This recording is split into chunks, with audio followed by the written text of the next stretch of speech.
Continuamos con el estudio del libro de Romanos, terminamos con el capítulo 1.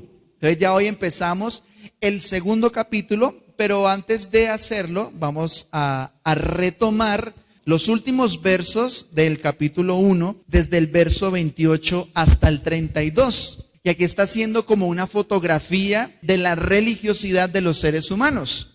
Y dice: y como ellos no aprobaron tener en cuenta a Dios, Dios los entregó a una mente reprobada para hacer cosas que no convienen, estando atestados de toda injusticia, fornicación, perversidad, avaricia, maldad, llenos de envidia, homicidios, contiendas, engaños y malignidades, murmuradores, detractores, aborrecedores de Dios, injuriosos, soberbios, altivos, inventores de males, desobedientes a los padres, necios, desleales, sin afecto natural, implacables, sin misericordia.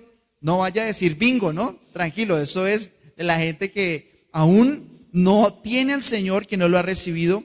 Pero dice: quienes habiendo entendido el juicio de Dios, que los que practican tales cosas son dignos de muerte, no solo las hacen, sino que también se complacen con los que las practican. Entonces aquí el apóstol Pablo, el Espíritu Santo, nos está describiendo una actitud que los hombres sin Dios tienen frente a los hombres sin Dios. Dice: no solamente las hacen, sino que ¿qué hacen cuando otras personas también lo hacen? Dice que se alegran incluso en la maldad de las demás personas. Pero ahora sí, adentrándonos en el capítulo 2, y vamos a ver por qué era importante retomar esta línea desde los versos anteriores. En ya el capítulo 2, desde el verso 1 hasta el 4, dice así: por lo cual, como empieza diciendo por lo cual, o sea, por tanto, de manera que eso habla de lo anterior, ¿no? Por lo cual eres inexcusable, oh hombre, quien quiera que seas tú que juzgas, pues en lo que juzgas a otro, te condenas a ti mismo. Porque tú que juzgas, haces lo mismo. Mas sabemos que el juicio de Dios contra los que practican tales cosas es según verdad. Y piensas esto, oh hombre, tú que juzgas a los que tal hacen y haces lo mismo, ¿que tú escaparás del juicio de Dios? ¿O menosprecias las riquezas de su benignidad, paciencia y longanimidad, ignorando que su benignidad te guía al arrepentimiento? Mire la pregunta tan interesante con la que termina ese razonamiento. Una de las palabras claves que mencionábamos, que es como una línea central, como un hilo conductor de todo el libro de Romanos, de esa carta, es la justicia. El tema central es la justicia de Dios de todo el libro de Romanos. Por eso vemos que aquí habla de un juicio y de quién es el que juzga. Y yo sé que esto parece elemental, pero a veces uno tiene que recordar cosas que son muy básicas, porque hay una tendencia a desenfocarse muchas veces por el quehacer. Pero vamos a recordar que el que juzga es el juez, ¿sí o no? O sea, ¿cuál es la labor del juez? Juzgar. Entonces, cuando yo escucho que alguien está juzgando, que alguien está señalando, en mi interior se genera una pregunta, y es: ¿esa persona es juez? Hoy es el día del abogado, ¿no? Pero ¿cuál es el trabajo del abogado? Defender, presentar una defensa frente a la ley razonable y hacer todo para que los derechos de su cliente no sean vulnerados. Pero ¿cuál es el trabajo del juez? Escuchar las partes, y una vez que tenga un criterio legal y un criterio desde lo que se conoce, conforme a las pruebas, a la evidencia, a los testimonios, ¿qué hace?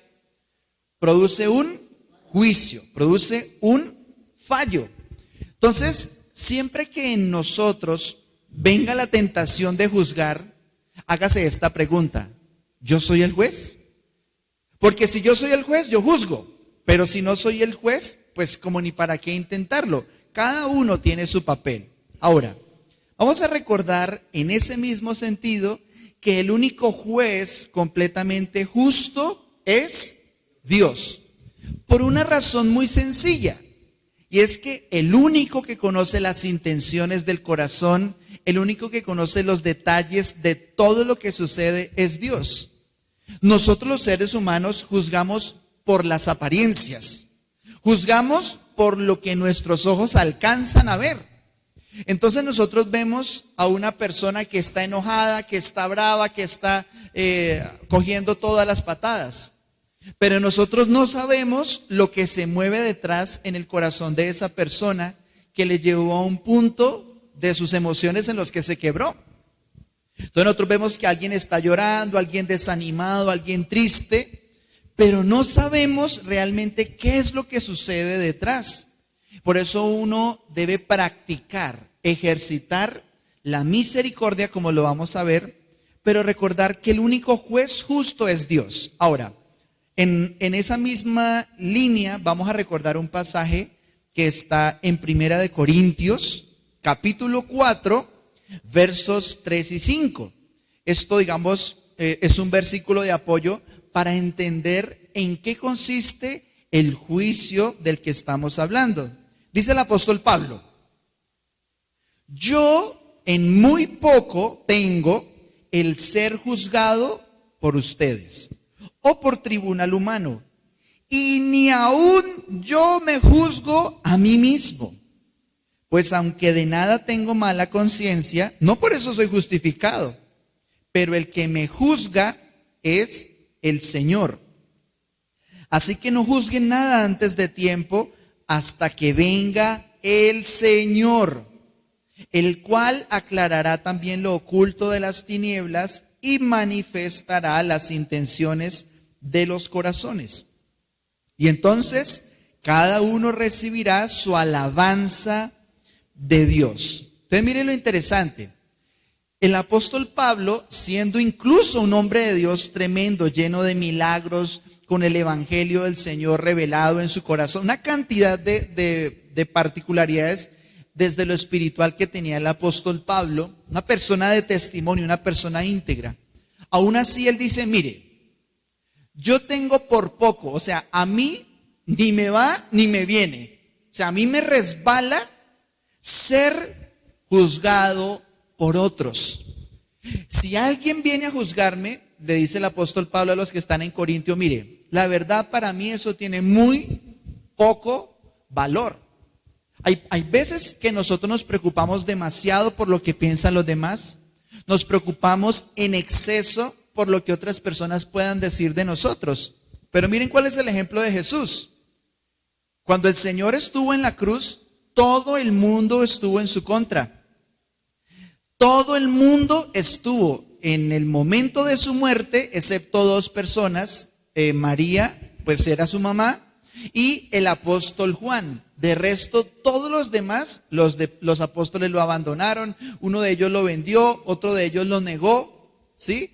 Pero en general el pueblo de Israel rechazó al Señor. ¿Qué decían cuando lo iban a juzgar? Crucifíquenlo, crucifíquenlo. Entonces, a pesar de que otras personas puedan señalarnos, puedan juzgarnos, el apóstol Pablo nos dice cuál es la regla de los cristianos. Y es tener eso por poco. Yo por poco menosprecio ser el juzgado por otros. Pero también dice, o ser juzgado por un tribunal humano. Entonces, las leyes de este mundo, esta sociedad, se está perfilando cada vez más para perseguir la palabra de Dios, para perseguir los hombres de Dios. Ya hay países donde es prohibido predicar ciertas enseñanzas, ciertas posturas, ciertas cosas son censuradas en internet. Y uno diría, bueno, en nuestros países donde se supone que la democracia reina, aún así y cada vez más, la Biblia nos advierte que aún la ley de los hombres puede traernos a juicio. Hay personas de los pastores, incluso en Colombia, cuando uno se pone a estudiar la historia de la iglesia en Colombia, Mire, para que nosotros hoy por hoy pongamos tener el derecho de participar de una iglesia, de congregarnos, hubo cualquier cantidad de misioneros que vinieron de otros países, que trajeron la palabra de Dios. Muchos de ellos fueron encarcelados, fueron torturados. De hecho, en este momento, en las montañas de Colombia, en muchos lugares, los grupos armados y otras personas tienen una persecución muy fuerte. Yo recuerdo cuando nosotros estuvimos en una misión en un pueblito del sur de Bolívar, estuvimos en ese pueblito y nos mandaron a la policía. ¿Qué hacíamos nosotros? Cantar alabanzas, predicar al Señor Jesucristo, y allá llegaron diciendo que, mejor dicho, éramos de lo peor, y la policía llegó a bueno, ¿ustedes qué están haciendo acá? ¿Qué es que son? Y lo curioso es que la policía nos la mandó las mismas personas de otra iglesia. Entonces uno, digamos, de la iglesia oficial de ese pueblo. Entonces uno se pone a ver y cada vez más va a arreciar, pero dice el apóstol Pablo, que estuvo en la cárcel varias veces, dice, mire, si a mí algún tribunal humano me va a juzgar, yo lo tengo por poco. Pero dice algo muy interesante, y dice, ni siquiera yo me juzgo a mí mismo. Mire lo interesante, él dice, el estándar de mi justicia no es lo que digan los otros, no es lo que diga el gobierno, no es ni siquiera lo que mi conciencia me dicta. Mire lo tremendo, porque el apóstol Pablo en ese pasaje dice, aunque de nada tengo mala conciencia, o sea, tengo la conciencia tranquila, dice él, no por tener la conciencia tranquila soy justificado. Entonces dice, yo por eso no me juzgo a mí mismo. Entonces hay personas que tienen las dos posturas. Hay personas que se juzgan a sí mismos muy duro, siendo que tal vez son justos delante de Dios. Pero también hay personas que se justifican a sí mismas cuando lo que viene sobre esa persona es realmente un juicio. Y por eso consistentemente hemos tratado de demostrar que nuestra justicia es por la fe, que nuestra justicia es por creer en Jesús, es porque Cristo es el que nos transforma, es porque su Espíritu Santo nos trae una revelación de la gracia de Dios. Pero no nos juzgamos a nosotros mismos. No es que porque usted se siente en calma, no, ya por eso es justo. Pero tampoco es que porque usted se acuerda de unos pecados, se acuerda de unas palabras. Pero dice el apóstol Pablo, el que me juzga es Dios. Yo me menosprecio en el juicio de otros. Menosprecio el juicio del gobierno, de las leyes humanas. Menosprecio incluso lo que yo piense de mí mismo, pero yo me baso en lo que Dios dice de mí. Entonces, es importante reconocer que el único digno de hacer un juicio justo es Dios. Es nuestro Dios. Dice, no juzguen nada antes de tiempo. O sea, hay un tiempo para el juicio, hasta que venga el Señor. Entonces, ¿cuándo es el juicio? Cuando venga el Señor y dice, el cual aclarará. Mire esa palabra tan bonita. Él aclarará también lo oculto de las tinieblas. A veces nosotros pensamos que el juicio es decirle a alguien, usted es malo, usted es culpable. Pero a veces el juicio también es decir, no, esa persona es íntegra, esa persona es buena, esa persona es lo más correcto que yo conozco. Porque un juicio no solamente es para decir que alguien es culpable. El juicio es para decir que también puede ser inocente. Entonces, como nosotros vemos solo lo que está delante de nuestros ojos, podríamos decirle al inocente culpable y al culpable inocente. Entonces, ¿por qué hay que esperar el juicio de Dios? Porque Él es el que aclarará lo oculto de las tinieblas. Dice, y manifestará las intenciones de los corazones. Hay algo que usted y yo nunca podremos ver, y es la intención del corazón.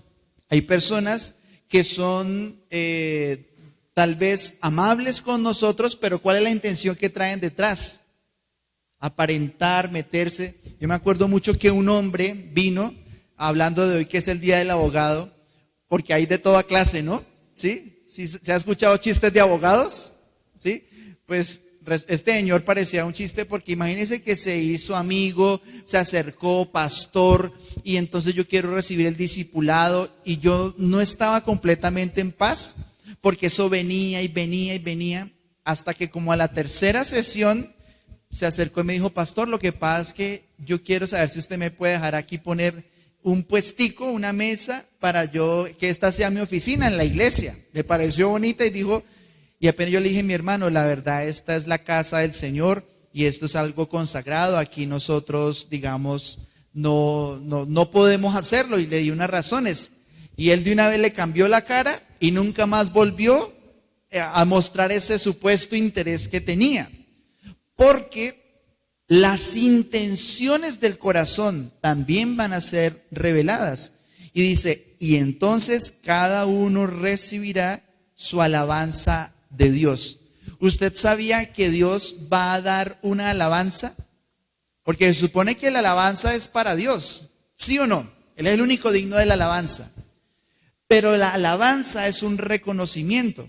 Entonces, la Biblia da testimonio de que en el día del juicio, en la venida del Señor, en ese momento es Dios el que va a desnudar los corazones. Y entonces los que parecían que no, resulta que sí. Y los que parecían que sí, resulta que no. Por eso uno tiene que confiar en Dios. Uno tiene que mirar al Señor, servirle a Dios, y Él es el que trae toda recompensa y toda justicia. Pero recordamos en esa misma línea que el que no es juez no tiene derecho de juzgar. Solo el juez es legítimamente el que tiene el derecho de hacerlo. Y estos primeros versos del capítulo 2 de Romanos nos hablan efectivamente de que ese no es nuestro papel. Miren lo que menciona Romanos 14, esto lo vamos a estudiar por allá a final de año, por allá cuando estamos en el capítulo 2, esto es en el 14, pero lo vamos a mencionar solamente porque nos habla en la misma línea. Y dice, ¿tú quién eres que juzgas al criado ajeno? Para su propio Señor está en pie o cae, pero estará firme porque poderoso es el Señor para hacerle estar firme. Entonces tal vez usted vio a un pastor que cayó en pecado, tal vez usted vio a un hermano de la iglesia, un líder que cayó en algún pecado, tal vez usted escucha de algún cristiano, de algún cantante famoso que estaba en el Señor y que de pronto tuvo un error, que cayó, que tropezó, o tal vez nunca ni siquiera lo vemos, pero sí vemos que tropezó, que cayó y que ya no es la misma persona. Pero mire lo que da testimonio la Escritura, que nuestro papel no es poner sal en la herida, no es poner el dedo en la llaga. Dice la Escritura que el único que lo puede hacer es Dios, pero ¿qué hace Dios? No opera con crueldad, sino que dice, el Señor es el que lo hace estar en pie. Por eso, yo sé que usted hoy está firme, pero una cosa le digo de parte del Señor. Si usted tropieza, si usted cae, el Señor es poderoso para levantarle. El Señor es bueno y dice, porque poderoso es el Señor para hacerle estar firme. O sea que si usted hoy por hoy está firme, usted debe recordar que antes no lo fue. Y si eso no le trae humildad, lo más seguro es que vuelva a tropezar hasta que se dé cuenta de que nosotros dependemos íntegramente del Señor. Amén. ¿Sí dependemos de Él? ¿Él es nuestra fuerza? Pues mire lo que dice. Volvamos ahora sí entonces a Romanos capítulo 2, verso 1. Dice, por lo cual eres inexcusable, hombre, quien quiera que seas tú que juzgas. Esa palabra inexcusable es una palabra muy interesante. En el original griego es la palabra anapologetos. Anapologetos, que significa indefendible, sin excusa o inexcusable. Esa palabra anapologetos es de donde viene la apología, la apologética. ¿Qué es la apologética? Es el arte de defender la fe. Hacer apología de algo es defenderlo, es levantarlo. Eso es defender Eso significa la palabra apología. Pero anapologética es como al contrario, significa que no se puede levantar, que no se puede excusar. Entonces, mire lo tremendo que nos está diciendo la Biblia. Que una persona que juzga se hace indefendible. Se hace anapologeta. Entonces, una persona que tiene el hábito de juzgar a otros es una persona que queda expuesta, es una persona que queda descubierta y a esa persona no se le puede defender. Mira, hay personas que son indefendibles. ¿Sí o no? Hay personas que uno quisiera como ayudarlas y defenderlas, pero se ponen en una posición en la que es muy difícil ayudarles. Porque a veces las lágrimas de cocodrilo, ¿no? A veces, ¿ustedes saben por qué se le llama lágrimas de cocodrilo? Resulta que el cocodrilo, cuando muerde, ¿cierto? Por la forma que tiene la boca del cocodrilo, el hocico, cuando él muerde, como los dientes cubren toda la parte de al frente del hocico, pues, del caimán, del cocodrilo. Entonces, ustedes se han visto que son pequeñitos los ojos y como hacen tanta fuerza, mientras están apretando la carne, se les salen las lágrimas. Entonces, están llorando, parece que están llorando, pero realmente es porque no pueden soltar la carne, no pueden soltar a la presa. Por eso las lágrimas de cocodrilo, digamos, se asocian con la hipocresía. Pero el que juzga se hace inexcusable, indefendible. Es un término bíblico que nos ayuda a recordar que la persona que juzga a otros en realidad empieza a condenarse a sí mismo. Dice, pues en lo que juzgas a otro, ¿qué?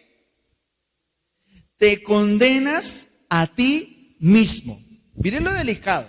Yo pregunto, si usted fuera su propio juez, ¿usted qué diría de usted mismo? Supongamos que Dios le da la oportunidad como los profesores. ¿Se acuerda cuando los profesores en el colegio decían, bueno, hoy vamos a hacer una autoevaluación? Entonces le decían a uno, usted póngase la nota que usted quiera. ¿Y usted qué nota se ponía? No, profesor, yo me pongo 10. La verdad, yo he sido, mejor dicho, el mejor de la clase soy yo, ¿cierto? Hay otras personas que con más culpa, no, profe, yo ahí con un 7 paso, yo con eso me conformo, ¿sí? Pero si uno lo que quiere es que a uno le pongan buena nota, mire lo que dice la Biblia. Que el que juzga a otro se condena a sí mismo. Hay una dinámica que yo hago con los jóvenes. Alguna vez la hice en un campamento y estaban todos así en círculo. Estábamos todos los jóvenes en círculo y le dije, piense cada uno mirando a la persona que está a su mano derecha, ¿qué quiere que esa persona haga? Cualquier penitencia. Usted la penitencia que usted me diga, la ponemos. Entonces unos pensaban, no, que haga el 8 con la cola. Otro decía, no, que se tome un vaso de agua de ahí del charco del piso. Otros que no, que haga 50 lagartijas. Y entonces, como en la penitencia, la actividad consistía en que el otro lo tenía que hacer. No, que cante, que baile, que yo no sé qué, cosas para hacer el ridículo. Les dije, bueno, ahora ya no lo va a hacer la otra persona, sino que la van a hacer ustedes mismos. Y entonces, uy, no, ¿cómo así, pastor? No, ¿cómo así? Entonces el que dijo que el otro tenía que bailar con el 8 con la cola, lo tenía que hacer él mismo. Y así sucesivamente, para hacernos reflexionar sobre el hecho de que a veces nosotros somos más duros con los demás de lo que somos o queremos que sean con nosotros. Pero ¿qué dice la Escritura? La Biblia sí da testimonio que el que juzga a otro se condena a sí mismo. Mire lo que dice Proverbios capítulo 11, verso 17. A su alma hace bien el hombre misericordioso, mas el cruel se atormenta a sí mismo. ¿Qué está diciendo ese proverbio? está diciendo que cuando una persona tiene la costumbre de señalar con un dedo, hay tres que están señalando en su contra. Y hay uno que está señalando a Dios. Porque cuando señalamos a alguien se nos olvida que esa persona es imagen y semejanza de Dios. Entonces, dice, a su propia alma hace bien el hombre misericordioso. Es muy importante, mis hermanos, que la primera actitud frente a los errores de los demás sea la misericordia. Yo tengo que confesarles que como pastor he escuchado muchas cosas difíciles de escuchar, pero yo aprendí de las Escrituras que Dios no me puso a mí por juez, que Dios no me puso a mí para rematar al que está caído. Primero porque Dios no lo ha hecho conmigo. Y segundo porque la Escritura es demasiado clara. Y es que nuestra primera actitud debe ser la misericordia. ¿Qué significa misericordia? Míseros significa miseria y cardio significa corazón. Es poder tener la miseria de otra persona puesta en mi corazón. Es decir, ¿cómo quisiera yo que alguien me tratara si estuviera exactamente en esa misma posición? Recuerdo también la historia de un pastor, y ese pastor estaba predicando en un estadio, y el pastor, después de que hizo sanidades, milagros, y la gloria de Dios descendió, y miles de personas fueron impactadas por ese ministerio, pues el hombre terminó cansado, ¿no? Y en la noche, ya muy tarde, después de esa campaña de milagros, se fue para el hotel, y cuando entró, por fin, ya para subir a su habitación, entró por un momento en el ascensor, y resulta que se iba a cerrar el ascensor cuando se abrió la puerta de nuevo y entró una persona, un tipo borracho, drogado, y el tipo se tiró como pudo en el ascensor, vomitado, olía a droga, olía a lo peor, y sencillamente se dejó caer en el piso. Y el pastor que estaba contando esa historia, él dice que él lo miraba como con repulsión, como con asco, y tuvo la tentación de pensar como el fariseo: gracias Dios, porque yo no soy como ese hombre. Y que cuando él estaba empezando a rechazar a ese hombre, el Espíritu Santo le dijo, o sea, el Espíritu de Dios le habló y le dijo: no lo mires así, porque la diferencia entre tú y él soy yo. La única diferencia que había entre aquel que se supone que tiene la labor más grande, que es hablar de parte de Dios, o la persona que está en el momento más difícil, la única distancia que hay es la gracia de Dios. Por eso, mis hermanos, yo les digo, y esto a veces se aprende con lágrimas, a veces se aprende con mucho dolor, pero hay que aprenderlo porque es lo más sabio que puede hacer un cristiano, y es tener siempre primero una actitud de misericordia. Porque dice, el cruel se atormenta a sí mismo. Hay otro proverbio que dice, el que acaba un hoyo caerá en él. El que tiende trampa caerá en ese mismo lazo. Entonces, mis hermanos, todo lo que el hombre sembrare, eso también cosechará. O sea, consistentemente las Escrituras nos hablan de eso, pero en particular lo que estamos estudiando nos recuerda que juzgar a otros es señal de hipocresía. Una persona que tenga el hábito constante de juzgar, de señalar, siempre mirar los errores, la Escritura nos dice, porque tú que juzgas haces lo mismo. Acostúmbrese, mis hermanos, en la sabiduría de las Escrituras, poder reconocer a las personas. Usted póngase a ver una persona que siempre esté juzgando, que siempre esté señalando. ¿Saben qué es lo que usted va a descubrir? Que esa persona hace las mismas cosas. Dígame si no es una actitud muy humana. Lo que uno ve en uno y le desagrada es lo primero que uno ve en los demás. Por eso es más fácil señalar a alguien por cosas que yo he visto, por cosas que yo he atravesado. Por eso lo más sabio, lo más inteligente, lo menos hipócrita según la Escritura es juzgar a otros. No es nuestro papel juzgar. Entonces, Mateo capítulo 7 lo dice más claro no se puede.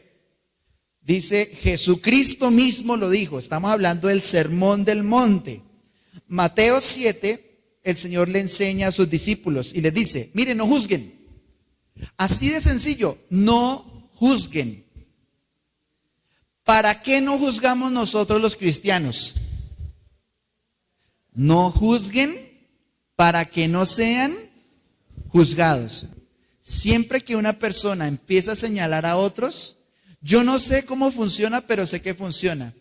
Y lo que uno hace sentir a otros, muy pronto Dios permite que uno también lo experimente, para que uno se dé cuenta en qué consiste esto que dice Jesús.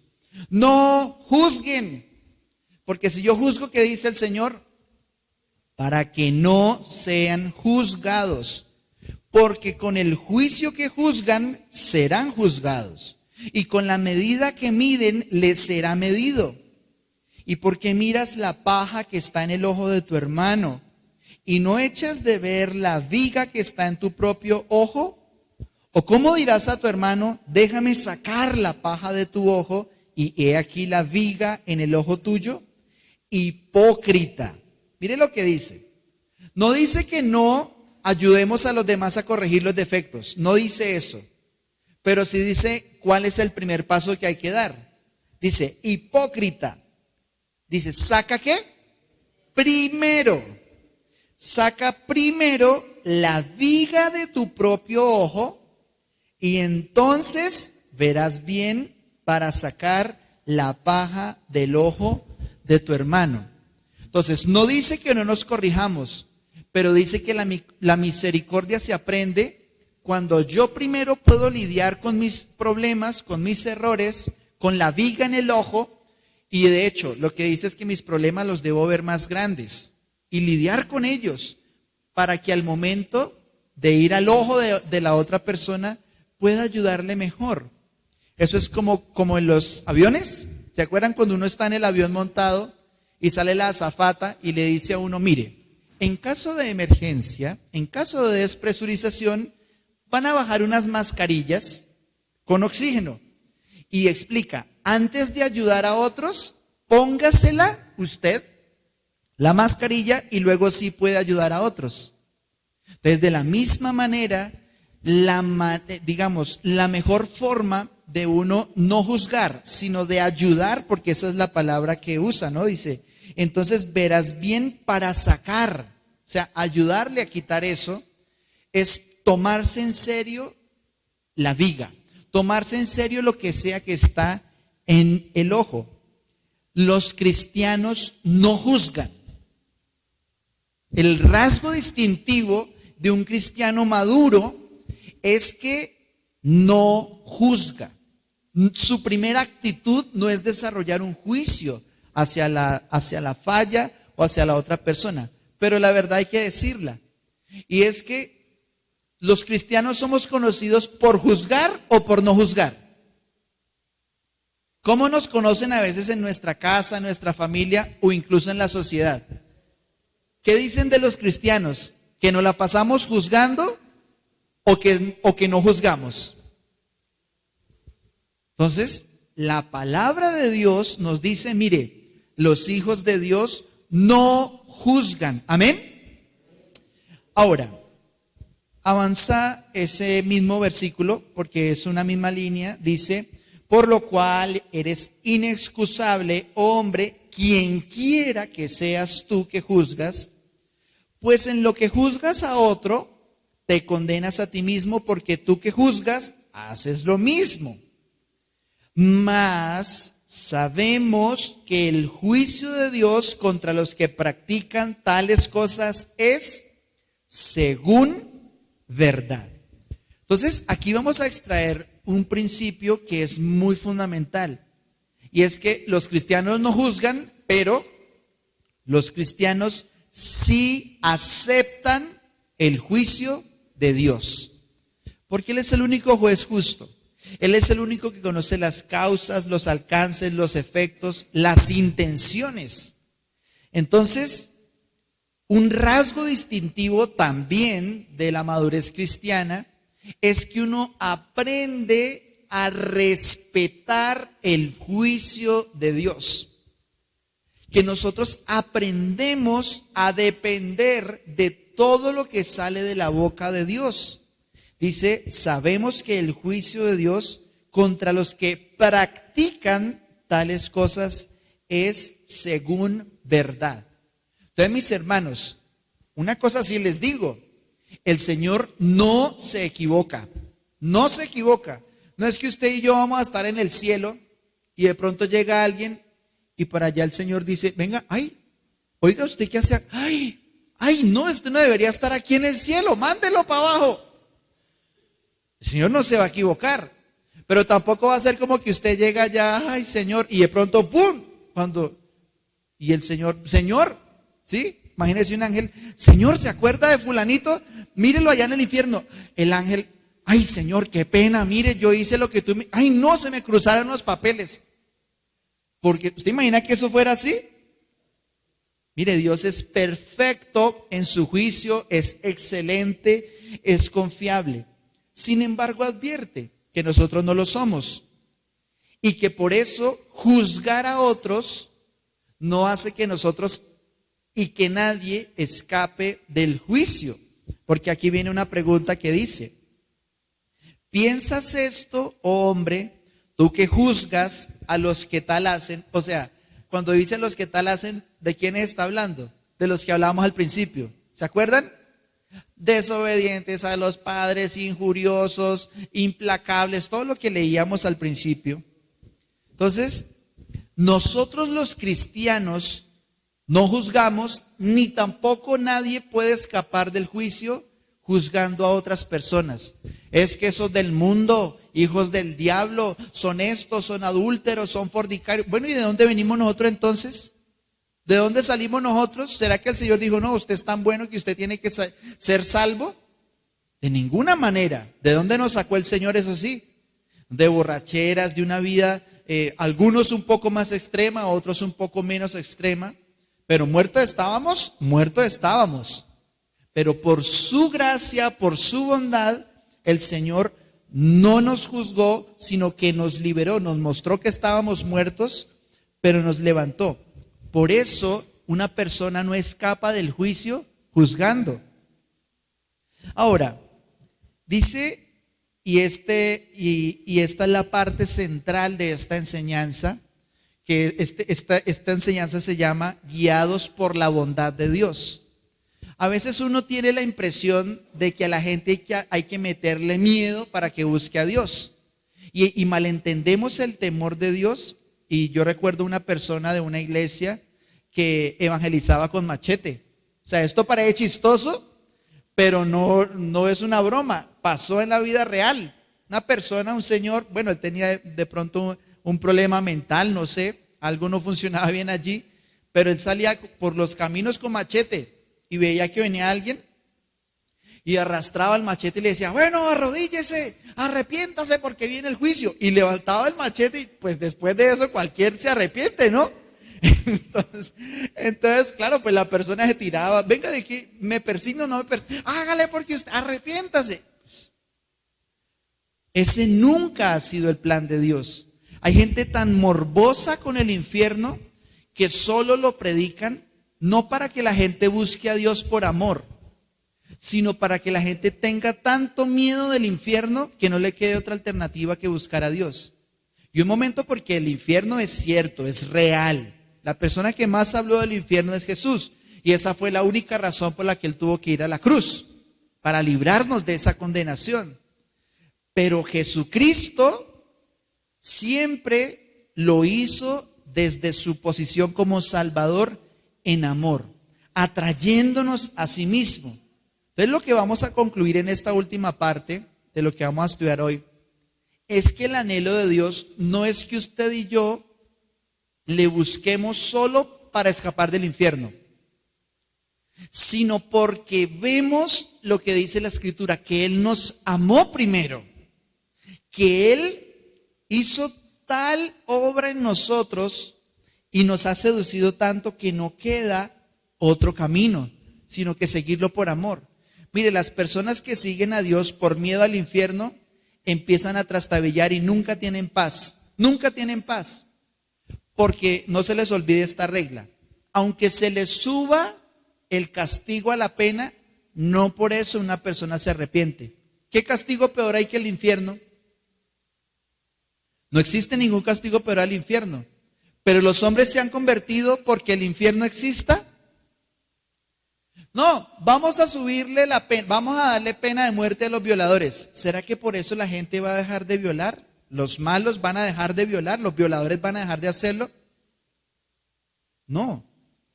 Y es desastrosa esa condición humana, que ni siquiera el infierno sirva para coaccionar, para constreñir a las personas en sus decisiones equivocadas. Porque usted dígale a un borracho, mira hermano, usted sigue la Biblia y dice que los borrachos van para el infierno. Y esa persona, ¿qué hace con la botella de aguardiente? ¡Va a las ánimas! ¡Viva el niño Jesús! ¿Sí? Entonces, mis hermanos, ustedes y yo vamos a descubrir en la Escritura a continuación que es el amor de Dios, que es la bondad de Dios, nuestra guía. Romanos 2:4 dice, o menosprecias las riquezas de su benignidad, paciencia y longanimidad, ignorando que su benignidad te guía al arrepentimiento. Esa es una pregunta muy interesante.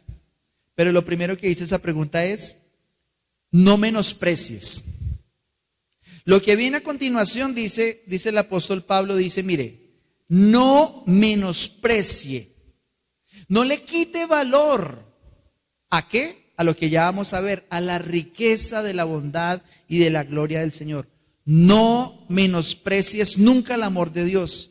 Hay gente que piensa que el amor de Dios es un adorno para que nosotros la pasemos bien, cuando el amor es el eje central del evangelio. El amor es la razón misma de ser de Dios para con nosotros, porque está escrito, Dios es amor, y el que conoce a Dios camina en amor. Y dice, el que no ama no conoce a Dios. Una persona entre más íntimamente está ligada a Jesús, inevitablemente va a tomar cada vez más de su amor. Entonces hay personas que siguen a Dios y se portan bien por la recompensa, pero hay otras personas que fuimos llamadas en amor como ustedes y yo. Por eso dice la Escritura, mire, no menosprecie el amor de Dios. No quite el amor de Dios de su lugar. Pero también dice, al final dice, o menosprecias las riquezas de su benignidad, paciencia y longanimidad, ignorando que su benignidad te guía al arrepentimiento. Es decir, ¿qué está diciendo el apóstol Pablo? Mire, no ignores el hecho de que es el amor de Dios lo que nos constriñe, lo que nos impulsa, lo que nos mueve, o como lo vamos a ver en un instante, es lo que nos guía. Ahora, ¿qué es lo que no debemos menospreciar y lo que no debemos ignorar? Dice ahí en ese verso, dice, menosprecias las riquezas de su benignidad. Dice, no ignoren, no menosprecien las riquezas. La palabra que se utilizó es el original griego ploutos. Ploutos, que se tradujo como riqueza, llenura, y significa también abundancia. Entonces, ¿en qué cosas dice la Biblia que Dios es rico? Dice que Dios es ploutos. O sea, la palabra es tan abundante, tan rico. La riqueza de la cual está hablando la Escritura, si a los seres humanos el dinero, que es algo tan pasajero, tan efímero, tan traicionero, ¿sí?, produce una sensación de seguridad, si los bolsillos gordos producen una sensación de firmeza, hasta el rey David dijo, en mi abundancia, en mi prosperidad, yo dije, nunca seré conmovido, y por eso cayó en pecado. Pero, ¿cuál es entonces la riqueza de Dios? ¿En qué consiste la abundancia, la llenura, la riqueza del Señor? Dios es muy rico en benignidad. Nunca pierda de vista esto, mi hermano. Nunca pierdas de vista que Dios es muy rico en benignidad. ¿Sabe cuál es el peor estado del ser humano? Pensar que Dios es pobre en benignidad. Mira, hay gente que se cree más buena que Dios. Y dice, si yo fuera Dios, yo no haría tal cosa. Lo que pasa es que tú no sabes lo que Dios sí sabe. Entonces, una persona rica, por ejemplo, voy a poner un ejemplo. Supongamos que yo en este momento tengo 3.000 billones de dólares. Supongamos, 3.000 billones de dólares. Y viene una persona y me dice, pastor, disculpe, ¿usted tiene 1.000.000 de pesos que me pudiera regalar? ¿Qué creen ustedes que yo le diría? Uy, no, pero es que me va a descompletar y yo no tengo para el arriendo este mes. Una persona rica, si necesita si necesita regalar 1.000.000 de pesos, es un peine de oro menos. ¿Por qué? Porque es rica.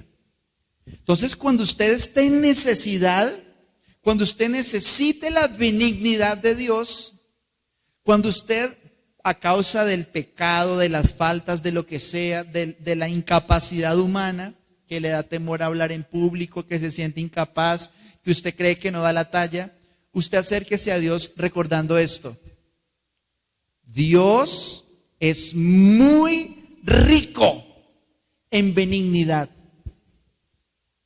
Entonces, mis hermanos, usted acérquese a Dios con esa confianza, acérquese al Padre, es bíblico.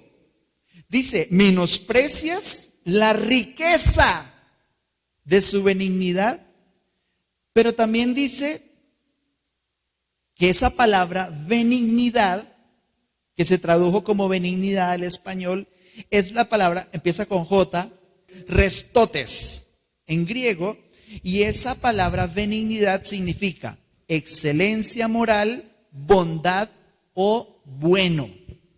Entonces, combinemos las dos cosas. Es rico en excelencia moral, es rico en bondad, es rico en todo lo bueno que hay.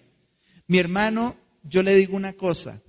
No es posible que usted se acerque a Dios con su fe, con su sinceridad y Dios lo defraude a usted. No es posible. Cada persona que se ha quejado delante de Dios no ha conocido a Dios.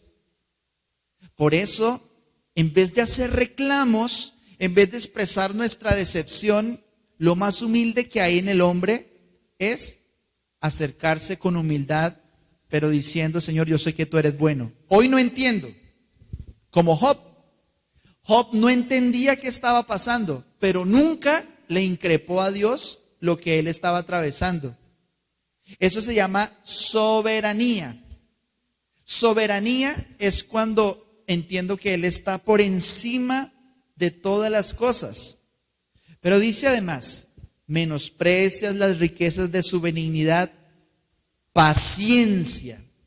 Mis hermanos, una cosa sí les digo, Dios es muy rico en paciencia. Dios es tan paciente que ha esperado que usted y yo estemos junto a Él y ha estado pacientemente esperando a la humanidad, pacientemente. ¿Se acuerdan que el domingo decíamos, dele gracias a Dios que usted no es Dios?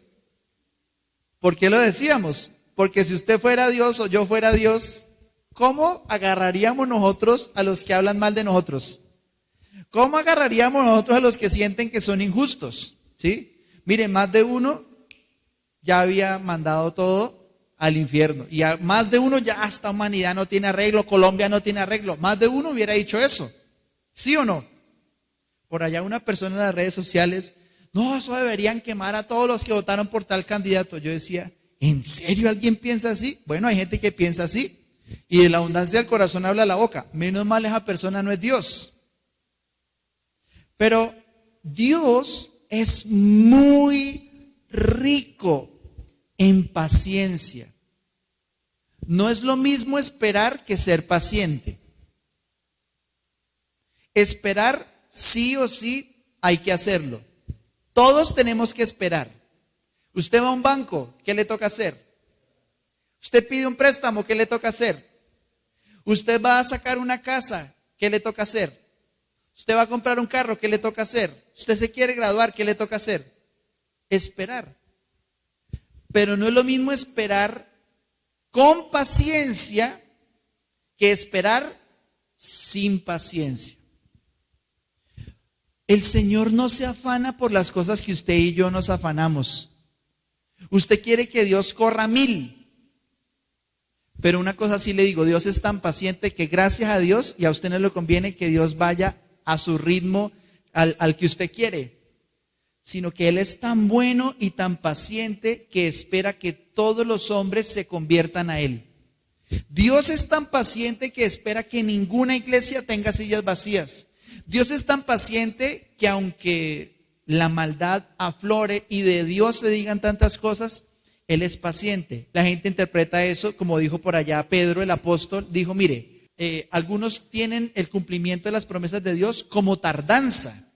Mire, yo soy cristiano hace ya casi 20 años, pero yo me pregunto, ¿qué tal que el Señor hubiera venido hace 21 años? ¿Dónde estaría yo? Y una vez está tan desesperado que dice, Señor, ven pronto, estoy muy cansado.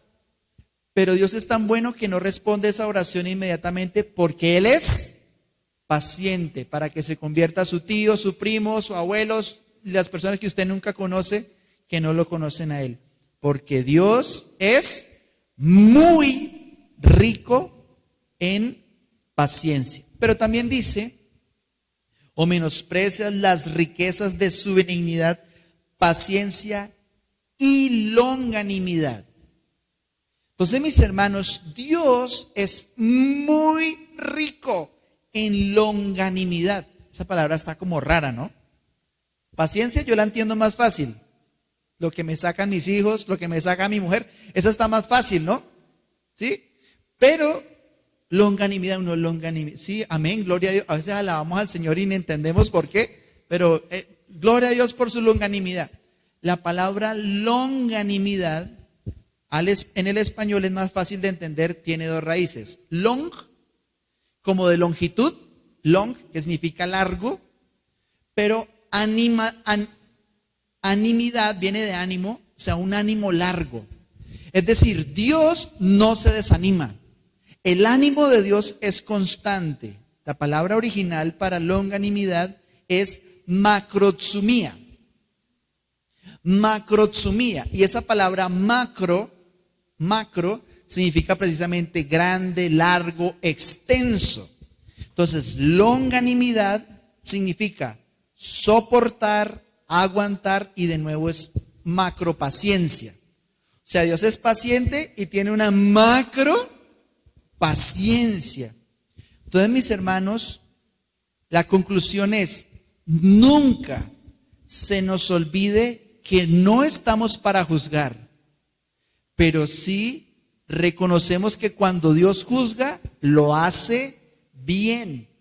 Pero si no nos juzga, es porque Él es bueno, amén, porque Él es paciente, amén, y porque el Señor no se cansa. Esa palabra longanimidad dice, lo que quiere decir es, Dios no se cansa de usted.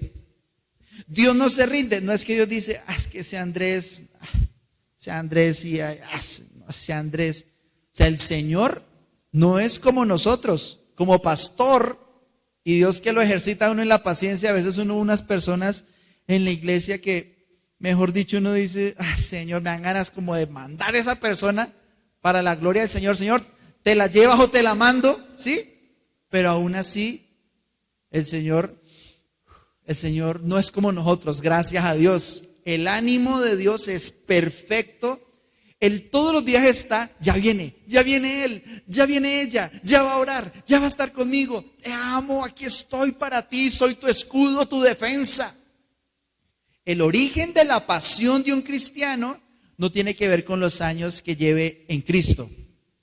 Tiene que ver con tener la paciencia y la longanimidad de Dios. Estar apasionado en la fe es permanecer siempre allí sabiendo que Él no se rinde. Y a veces uno se quiere rendir. A veces uno se quiere patraciar. Pero como Dios no se cansa de mí, yo tengo una certeza, y es que Dios es rico en bondad. Por eso siempre puedo venir a su casa. Y dice, su bondad te guía al arrepentimiento. Esta verdad es muy importante, mi hermano. Dios te guía. Amén.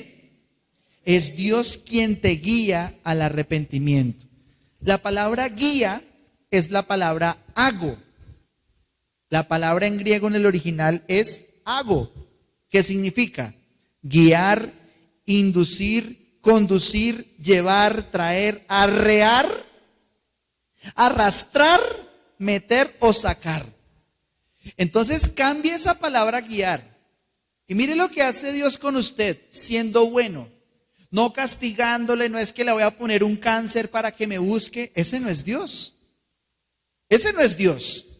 La gente que dice, no, Dios me está castigando y Dios lo que quiere es que me está dando rejo para que yo lo busque. Mire, esa persona todavía no ha estudiado esta palabra. Dios no nos guía al arrepentimiento con su severidad, sino que lo hace ¿con qué? Con su bondad, con su paciencia, con su longanimidad.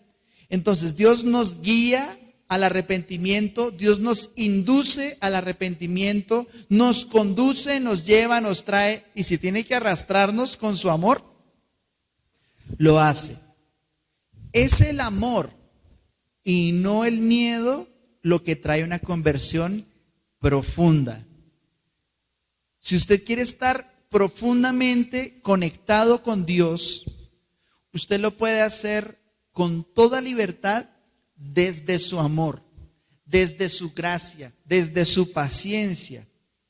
Y vamos a ver ese verso en 3 traducciones para que usted se haga una idea completa de qué quiere decir en el original ese Romanos 2:4. Dice, ¿te es acaso, en la primera que es la Biblia, la palabra, BLP, ahí a mano izquierda en la pantalla, dice, ¿te es acaso indiferente la inagotable bondad, paciencia y generosidad de Dios? ¿Y no te das cuenta de que es precisamente esa bondad la que está impulsándote a cambiar de conducta? Dice también en la Dios habla hoy, que es la de la mitad, dice, tú desprecias la inagotable bondad, tolerancia y paciencia de Dios, sin darte cuenta de que es precisamente su bondad la que te está llevando a convertirte a Él. Y dice en la Nueva Traducción Viviente, ahí a su mano derecha, ¿no te das cuenta de lo bondadoso, tolerante y paciente que es Dios contigo? ¿Acaso eso no significa nada para ti? ¿No ves que la bondad de Dios es para guiarte a que te arrepientas y abandones tu pecado? Por eso usted y yo nunca ignoremos la bondad de Dios. Yo hice una vez un voto, hice como una especie de pacto personal con Dios y le dije, Señor, te prometo que voy a tratar de no olvidar tu bondad nunca, en ningún momento de mi vida. Porque encontré esta verdad bíblica, que el Señor no es con rejo, látigo, cáncer y maldad y trayendo crueldad, sino con amor que nos quebranta y nos atrae a Él, nos acerca a Él, porque su amor te guía a un cambio de vida. Es el amor de Dios el que hace que una persona se convierta a Cristo plenamente. Por eso, mis hermanos, siempre nos guiará el amor de Jesús.